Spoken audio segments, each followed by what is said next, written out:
Hello বন্ধুরা, সকলকে স্বাগত আমার এই ছোট্ট ইউটিউব চ্যানেল ইনসাইট পালসে। গতকাল 18ই জুন থার্ড শিফটে এনটিপিসি এক্সামে যে কোশ্চেনগুলো এসেছিল জিএস এর উপরে, সেটা আমরা এখানে অ্যানালিসিস করব। এবং আমাদের এই অ্যানালিসিসের উদ্দেশ্য হচ্ছে আপকামিং এক্সামগুলো যাদের আছে এনটিপিসিদের, তারা কোন কোন বিষয়গুলো পড়ে গেলে তাদের কমন পাওয়ার চান্স থাকবে। আমরা সেই জিনিসগুলো করছি। এনটিপিসি একটা কমন ধাঁচে কোশ্চেন গুলো করছে। যদি সেন্সাস থেকে কোশ্চেন দেয়, সেন্সাস থেকেই কিন্তু কোশ্চেন রিপিট হচ্ছে। সেটা বিভিন্ন লেভেলের হতে পারে, ডিফিকাল্টি লেভেল হাই থেকে মডারেট কিন্তু রয়েছে। আমরা দেখে নেব 18ই জুনের থার্ড শিফটে কি কি প্রশ্ন এসেছিল। প্রথম প্রশ্ন ছিল, রাষ্ট্রপতি কোন বিলের জন্য সংসদের উভয় কক্ষে যৌথ অধিবেশন আহ্বান করতে পারে? এখানে অপশন ছিল সাধারণ বিল, অর্থ বিল, সংবিধান সংশোধন বিল। দেখো, সাধারণ বিল এবং অর্থ বিল এই দুটো বিলের ক্ষেত্রে কিন্তু সংসদের যৌথ অধিবেশন আহ্বান করতে পারেন রাষ্ট্রপতি। কিন্তু সংবিধান সংশোধন বিল, এটার জন্য কিন্তু যৌথ অধিবেশনের প্রয়োজন হয় না। ওইখানে অপশন ছিল যে এ অথবা B, A and B, A B C তিনটেই এরকম ধরনের অপশন ছিল। সেটা অপশন অনুযায়ী কিন্তু এ বি বোথ হবে। পরের প্রশ্ন ছিল যে নতুন রাজা বা রাজপুত্রদের জন্য যে 1921 সালে কোন পরিষদ গঠিত হয়েছিল? এখানে অপশন মনে রাখতে পারেনি ছাত্ররা, সেটা নরেন্দ্র মন্ডল বা চেম্বার অফ প্রিন্সেস। এই কমিশনটা 1921 সালে কিন্তু নতুন রাজা বা রাজপুত্রদের জন্য কিন্তু গঠিত হয়েছিল। Who has become the first women director general to the empowerment armed force medical service? এই যে এম্পাওয়ার্ড আর্ম ফোর্স মেডিকেল সার্ভিসের ফার্স্ট ফিমেল ডিরেক্টর জেনারেল জানতে চেয়েছে, ওমেন ডিরেক্টর জেনারেল জানতে চেয়েছিল। তাই সেটি সঠিক উত্তর ছিল অ্যাডমিরাল আরতি সারিন। সার্জন ভাইস অ্যাডমিরাল আরতি সারিন, ইনি কিন্তু সশস্ত্র বাহিনীর চিকিৎসা পরিষেবা অর্থাৎ ফোর্স মেডিকেল সার্ভিস প্রথম ওম্যান ডিরেক্টর জেনারেল কিন্তু হয়েছেন। তিনি 1 অক্টোবর 2024 সালে 46তম ডিজিএ এফএমএস হিসাবে দায়িত্ব গ্রহণভার করেছেন। ঠিক আছে, ইনি এই প্রথম মহিলা যিনি হচ্ছে এম্পায়ার্ড আর্ম ফোর্স মেডিকেল সার্ভিসে কিন্তু ফার্স্ট ফিমেল ডিরেক্টর। জম্মু কাশ্মীরের ইলেকশন থেকে কিন্তু বহু প্রশ্ন এনটিপিসি বিভিন্ন শিফটে রিপিট হচ্ছে। এখানে প্রশ্ন ছিল থার্ড শিফটে 18 তারিখের, জম্মু কাশ্মীরের বর্তমান উপমুখ্যমন্ত্রী কে এবং তিনি কোন দলের সদস্য ছিলেন? তা জম্মু কাশ্মীরের বর্তমান উপমুখ্যমন্ত্রী হচ্ছে সুরবেন্দার কুমার চৌধুরী। ইনি জম্মু কাশ্মীর ন্যাশনাল কনফারেন্স জেকেএনসি দলের কিন্তু অন্তর্ভুক্ত ছিলেন। অ্যানিসেন্ট হিস্ট্রি থেকে গুপ্ত সাম্রাজ্যর ওপরে কিন্তু প্রশ্ন ছিল। গুপ্ত সম্রাট প্রথম চন্দ্রগুপ্ত নিম্নলিখিত কোন উপাধি ধারণকারী প্রথম শাসক হয়েছিলেন? এই একটা প্রশ্ন ছিল, সেখানে মহারাজাধিরাজ এই উপাধিটি ছিল। এর সাথে এক্সট্রা নোট হিসাবে লিখেছি যে কুমারগুপ্ত কিন্তু দ্বিতীয় চন্দ্রগুপ্তের উত্তরসূরি ছিলেন এবং কুমারগুপ্ত মহেন্দ্র দ্বিতীয় এই উপাধি কিন্তু ধারণ করেছিলেন। পর্যায় সারণী থেকে কোন বিবৃতিটি ভুল? এরকম ধরনের অনেকগুলো বিবৃতি ছিল। যেটি ভুল বিবৃতি সেটা হচ্ছে ধাতব চরিত্র বাম দিক থেকে ডান দিকে বৃদ্ধি পায়, এটি কিন্তু ভুল বিবৃতি। এর সঠিকটা হচ্ছে যে ধাতব চরিত্রগুলো বাম দিকে থেকে যখন ডান দিকে যাবে তখন হ্রাস পাবে। তো ওখানে অনেকগুলো বিবৃতি ছিল অপশন অনুযায়ী, তোমাদের সঠিক বিবৃতি না ভুল বিবৃতিটা কিন্তু ঠিক মানে আইডেন্টিফাই করতে বলেছিল, সেটা হচ্ছে এই অপশনটা হবে। আর পর্যায় সারণীতে বাম থেকে ডান দিকে গেলে ধাতব বৈশিষ্ট্য কিন্তু হ্রাস পায় এবং ওপর থেকে যদি নিচে যাও তাহলে ধাতবতা বৃদ্ধি পাবে। 1857 সালের মহাবিদ্রোহ থেকে কিন্তু বিভিন্ন ধরনের প্রশ্ন এনটিপিসির বিভিন্ন শিফটে রিপিট হচ্ছে। এই শিফটে ছিল 1857 সালের বিপ্লবে বিথুর থেকে লখনৌ এবং দিল্লি পর্যন্ত যে পদযাত্রা হয়েছে তার সাথে কে যুক্ত ছিলেন? দেখো, 1857 সালের বিথুর থেকে লখনৌ এবং দিল্লির যে যাত্রা হয়েছিল সেখানে বিদ্রোহী কার্যকলাপকে সংযুক্ত করার জন্য মূলত নানা সাহেব পেশোয়া ইনি কিন্তু যুক্ত ছিলেন এবং তার সহযোগী তাতিয়া টোপি, স্পেলিং মিস্টেক আছে এখানে যাবে না, তাতিয়া টোপি কিন্তু ওনার সাথে সহযোগী ছিলেন। ঠিক আছে, নানা সাহেব বিথুরকে বিপ্লবের কেন্দ্রবিন্দুতে পরিণত করেছিলেন। এই বিথুর থেকে লখনৌ পর্যন্ত একটা পদযাত্রা করেছিলেন এবং এই বিপ্লবের সমর্থনে ইনি চেয়েছিলেন এবং তার সাথে সহযোগী হিসেবে তাতিয়া টোপি কিন্তু ছিল। নিচের কোন অ্যাসিড ও ক্ষারের সংযোজক? এখানে অপশন ছিল যে H2O, H2O2, কোনটা অ্যাসিড এবং ক্ষারের সংযোজক তোমাদের চিনতে হবে, আইডেন্টিফাই করতে হবে।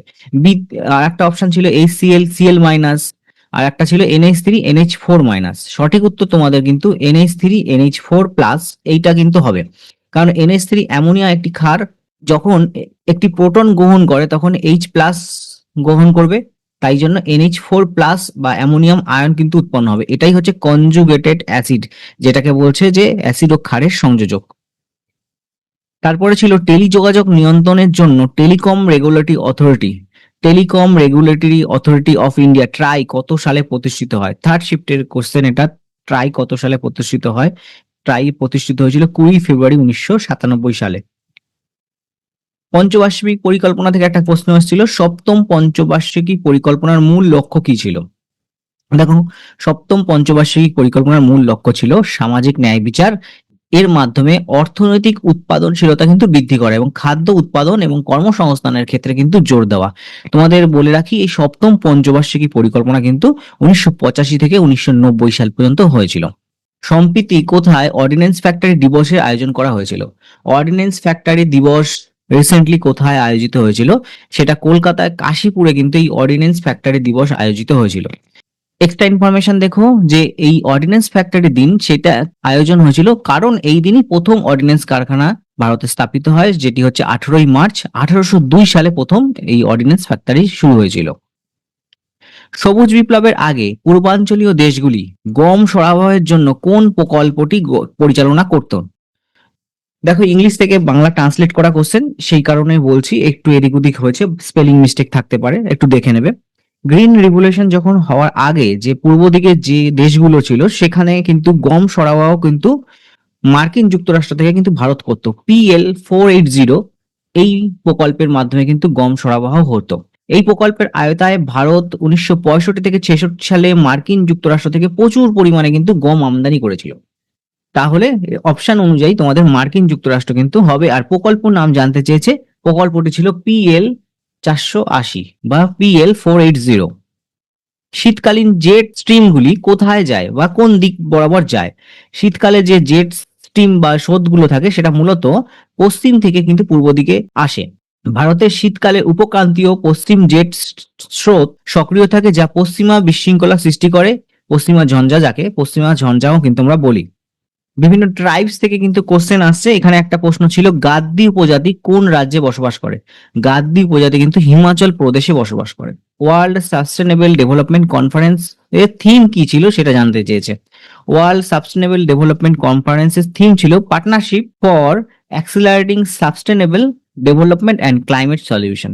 ঠিক আছে, তোমরা কমেন্টে বলবে তো যে ওয়ার্ল্ড সাস্টেনেবল ডেভেলপমেন্ট কনফারেন্স কোথায় হয়েছে। যাদের সামনে পরীক্ষা রয়েছে তারা কিন্তু এইগুলো দেখেছো। বৌদ্ধ ধর্মে ধম্ম বলতে কি বোঝায়? ভালো প্রশ্ন ছিল এটা। বৌদ্ধ ধর্মের ধম্ম বলতে এখানে অপশন অনুযায়ী বুদ্ধের শিক্ষা, নৈতিক শৃঙ্খলা ও সত্যের প্রতীক, এটাকে কিন্তু বোঝায় ধম্ম। এটা এক্সট্রা ইনফরমেশন দেখো, সম্রাট অশোক এই ধম্ম মূলত নৈতিক ও ধর্মীয় আচরণের সাথে সম্পর্কিত। এতে অহিংসা, সত্য, করুণা এবং সমস্ত জীবের প্রতি শ্রদ্ধার কথা কিন্তু বলা হয়েছে। দেখো, বিভিন্ন বিধানসভা নির্বাচন বা বিভিন্ন রাজ্যের নির্বাচন থেকে কিন্তু এনটিপিসি প্রশ্ন খুব রিপিট করছে। যতগুলো আগের শিফটে দেখেছি এবং এই শিফটেও দেখো নির্বাচন থেকে কিন্তু প্রশ্নগুলো দিচ্ছে। জম্মু কাশ্মীরের নির্বাচন, হরিয়ানা নির্বাচন প্রশ্ন কিন্তু খুব রিপিট হচ্ছে। এখানে প্রশ্ন ছিল যে হরিয়ানা বিধানসভা 2024-এর যে নির্বাচন হয়েছিল তার মধ্যে কতগুলো বক্তব্য দেওয়া ছিল, কোনটি সঠিক বক্তব্য সেটা তোমাদের বলতে বলেছে।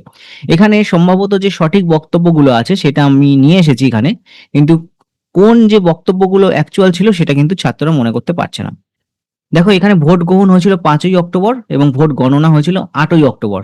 90টি বিধানসভা আসনের জন্য ভোট গঠন হয়েছিল, ভোট সম্পন্ন হয়েছিল এবং ভারতীয় জনতা পার্টি বা বিজেপি 48টি আসন জিতে সংখ্যাগরিষ্ঠতা পেয়েছে এবং টানা 3বারের মতন কিন্তু হরিয়ানায় বিজেপি গভর্নমেন্ট কিন্তু রয়েছে এবং কংগ্রেস 37টি আসন পেয়েছে, যা গতবারের থেকে 6টি বেশি। দেখো, এই অপশনগুলো কিন্তু কারেক্ট। এর অপশনের মধ্যে কোনো একটা অপশন যদি দেওয়া থাকে সেটা তোমরা সঠিক বিবৃতি হিসেবে মার্ক করে আসবে। সম্প্রতি আজারবাইজানের বাকুতে কার সভা অনুষ্ঠিত হয়েছিল বা কোন সভা আজারবাইজানের বাকুতেও সম্প্রতি অনুষ্ঠিত হয়েছে? এখানে COP29 অনুষ্ঠিত হয়েছে বা জাতিসংঘের যে জলবায়ু পরিবর্তন COP29 সেটা আজারবাইজানের বাকুতে কিন্তু অনুষ্ঠিত হয়েছে। আর একটা প্রশ্ন ছিল যে সানলাইট অন এ ব্রোকেন কালাম এই উপন্যাসটি কার লেখা? এই উপন্যাসটি হচ্ছে আতিয়া হোসেনের লেখা, যে এটি 1961 সালে প্রকাশিত হয়েছিল। এই পুরো পিডিএফটা তোমরা আমার টেলিগ্রাম চ্যানেল থেকে ডাউনলোড করে নেবে। কি কি ধরনের কোশ্চেন আসছে একবার জাস্ট তোমরা গো থ্রু করে নেবে। 97তম একাডেমিক পুরস্কার, দেখো কারেন্ট অ্যাফেয়ার্স থেকে কিন্তু যা যা করিয়ে দিয়েছি একবার দেখে যাবে, সেট রয়েছে তোমাদের পিডিএফ। সেখান থেকে একবার চোখ বুলিয়ে যাবে। যাদের সামনে এক্সাম আছে তারা অবশ্যই এটা দেখবে। 97তম একাডেমি পুরস্কার বা অস্কারের জন্য কোন ভারতীয় চলচ্চিত্রকে আনুষ্ঠানিকভাবে মনোনীত করা হয়েছে? 97তম একাডেমি পুরস্কার 2025-এর জন্য কিন্তু মিসিং লেডিস এর পরিচালক হচ্ছে কিরণ রাও, এটা হচ্ছে মনোনীত হয়েছে। ঠিক আছে। কংগ্রেসের কোন অধিবেশনে ভারতকে সিভিল সার্ভিস পরীক্ষার জন্য পরিচালনা করতে হবে সেই দাবিটা উত্থাপিত হয়েছিল? কংগ্রেসের কোন অধিবেশনে সিভিল সার্ভিস পরীক্ষার দাবি উত্থাপিত হয়? এটা হচ্ছে দাদাভাই নরজির সভাপতিত্বে 1886-তে কলকাতায় যখন সভা হচ্ছিল তখন কিন্তু এই সিভিল সার্ভিসের জন্য দাবিটা উত্থাপিত হয়েছিল। 14তম সংবিধান সংশোধনী 1962, এই সংবিধান সংশোধন থেকে কিন্তু বহু প্রশ্ন রিপিট হচ্ছে, তোমরা দেখবে বিশেষ করে 73, 74 এগুলো তো খুবই আসছে। 14তম সংবিধান সংশোধনী 1962-র অধীনে কোন কেন্দ্রশাসিত অঞ্চল ভারতের সাথে যুক্ত হয়? সঠিক উত্তর হবে পন্ডিচেরি। ঠিক আছে। আর একটা প্রশ্ন ছিল যে সরকারের বিরুদ্ধে যদি অনাস্থা প্রস্তাব আনা হয় তাহলে কি হবে? সরকারের বিরুদ্ধে তোমরা জানো অনাস্থা প্রস্তাব আনলে প্রধানমন্ত্রী সহ তার সম্পূর্ণ যে মন্ত্রিসভা তাকে পদত্যাগ করতে হবে এবং নতুন সরকার গঠনের প্রক্রিয়া শুরু করতে হবে। প্রধানমন্ত্রী নরেন্দ্র মোদী এবং ফরাসি রাষ্ট্রপতি ইমানুয়েল ম্যাক্রো কোন শহরে যৌথভাবে ভারতীয় কনসুলেট, ইন্ডিয়ান কনসুলেট কিন্তু উদ্বোধন করেছেন? মোদী এবং ইমানুয়েল ম্যাক্রো দুজনে মিলে ফ্রান্সের মাসাই শহরে কিন্তু এই ইন্ডিয়ান কনসুলেট একটা উদ্বোধন করেছে। তাছাড়া আরো প্রশ্ন ছিল পিসিবি, কম্পিউটার থেকে এই কটা প্রশ্ন কিন্তু ছিল। পিসিবি এর ফুল ফর্ম কি তোমরা দেখে যাবে। একটি নতুন স্লাইড অ্যাড করার প্রসেস, এমএস পাওয়ার পয়েন্টে নতুন স্লাইড কিভাবে অ্যাড করবে সেটা প্রশ্ন ছিল। তাছাড়া ওয়ার্ডে সিরিয়াল নাম্বার কিভাবে অ্যাড করতে হয় সেটা বলছে। বিভিন্ন যে ওয়ার্ড, দেখো এখানে আমি পেজ নাম্বার এমন অ্যাড করিনি, সেরকমই এই ওয়ার্ডের বিভিন্ন পেজে কিভাবে সিরিয়াল নাম্বার অ্যাড করা তার প্রসেস কি, বিভিন্ন অপশন ছিল যে কোন মেনুতে গিয়ে, ফাইল মেনুতে গিয়ে নাকি এডিট মেনুতে গিয়ে, তোমরা একবার দেখে নেবে। এই কটা প্রশ্ন আমি কালেক্ট করতে পেরেছি। 18 তারিখ এক্সাম অ্যানালিসিসটা কেমন লাগলো কমেন্টে জানাবে। আর সামনে যারা পরীক্ষা আছে তারা কিন্তু অবশ্যই একবার করে ভিডিওটা দেখে যাবে। চলো এখানে শেষ করছি, বাই বাই।